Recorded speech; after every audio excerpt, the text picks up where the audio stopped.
Bangkok is one of the most coolest places to do that. These women here are so cool, so wonderful. We get engagement after engagement coming from Thailand. So a really cool place to go, wonderful women, they'll be taken care of amazingly well by the staff there.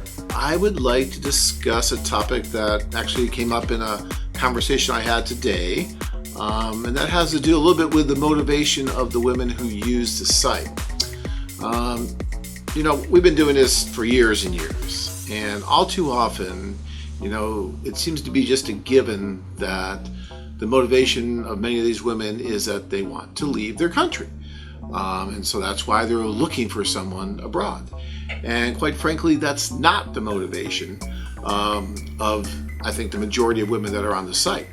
I think that they'd be more than happy to stay in the country where they were brought up, where their family is, where their friends are, if they could find that right person who could also, stay there with them. Unfortunately, all too often, the men that go over are not able to just, work and live there. And so quite often the woman will end up relocating. And that's okay. And the women understand that. And, for the vast majority of them, they're fine with that. But that's not the prime reason why these women sign up for this service and try to meet someone. I really believe that these women are trying to find that one person who's going to be best for them, no matter where that person lives. And I don't think they're really worried too much about where they're going to be living. They're trying to find that right person, and it doesn't really matter where they live. But given the choice, if everything else was equal, if they could find that right person and stay in their country where they grew up and stay with their family and stay with their friends, I think that the majority of women would love to do that. The gentleman I was talking to today was a little concerned about that, thinking that, if I put on my profile that I'd be interested in possibly living in their country, and because he can work anywhere, he does mainly internet work, he thought that might be a negative. And I don't think that's a negative at all. I think that's actually a positive. If you can do that, I think it's great. It gives you much more flexibility. So you got to be careful when you make assumptions about other people's motivations. I think it's important to ask the person, would you rather stay in your country or move? I think, again, the majority of the women are more than happy to relocate if they find that right person. But it comes down to that right person. Then it doesn't really matter where you live. All right, so just keep that in mind when you're going through the profiles and looking at the different women. And if you do have the ability to live anywhere that you would like, then I would definitely make that known to the women that you're corresponding. All right, until next time, thank you very much.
Men from all over the world as they take a trip and find their future brides. Interested? Check out our website at Thailand-women.com. Don't forget to click on our red subscribe button and notice bell to get updated every time we add something new.